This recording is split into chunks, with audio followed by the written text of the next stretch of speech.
don't get.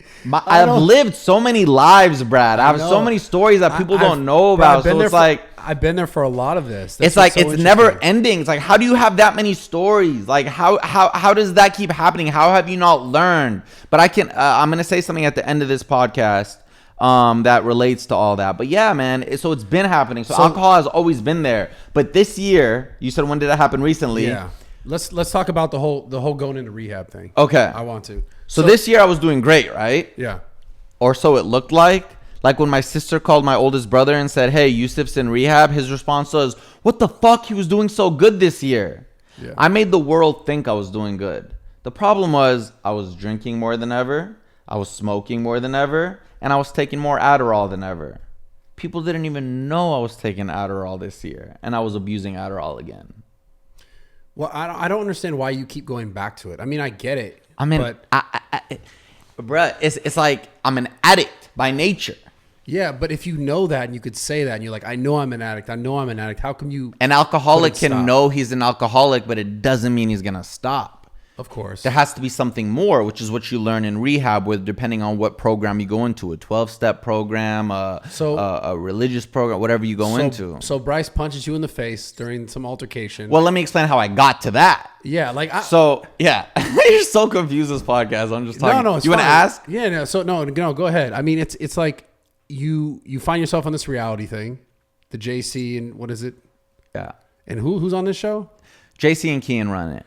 And who was on at that show that you were on? So what happened was, I have to tell the story. Go ahead. Yeah, no worries.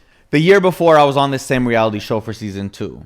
They knew Fousey's going to be on. And Fousey, the persona, what is he known for? Drama, high energy, problems. Yeah. What is that going to bring? Views and ratings. Right. Problem is, I show up to this show. They made us do a challenge upon arrival before even going into the mansion. Who lost the challenge? Me. Who got sent home? Me.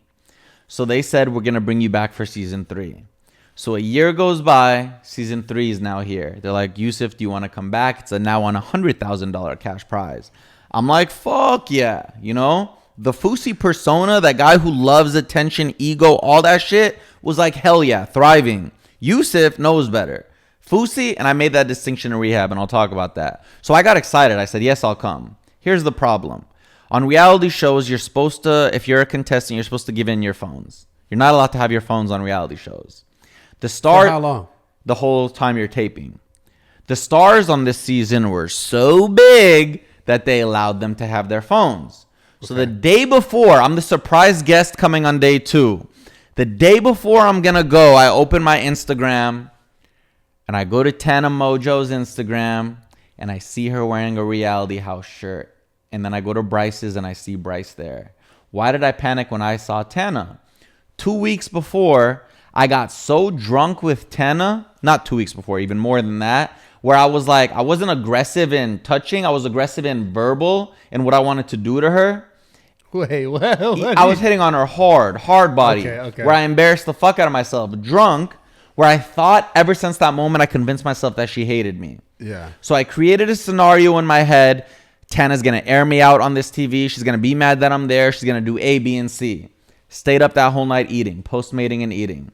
Wake up that next morning. My assistant wakes me up. First thing I do is pop an Adderall. Empty stomach. They come pick me up. The drive is supposed to be 2 hours and 40 minutes. It ended up being 4 hours and 45 minutes. I get so antsy during the drive. I text my assistant and go, where was this place at? Don't even know. Yeah, okay. I go, where did you pack the Fireball? She tells me what suitcase it's in. We stop the car. I grab the gallon of Fireball and I proceed to chug. I look at the driver and I look at the other girl contestant come and I go, oh, don't worry. I'm just getting loose a little bit. I show up. They take us into this back room and do interviews like this where there's cameras with just the production crew. Yeah. They tell us what to say. What's up, bitches? We're back. I'm already lit. Everybody on everything I say is laughing. Yeah. That not only brings up my drunkenness, it gets me to keep picking up the bottle and drinking more.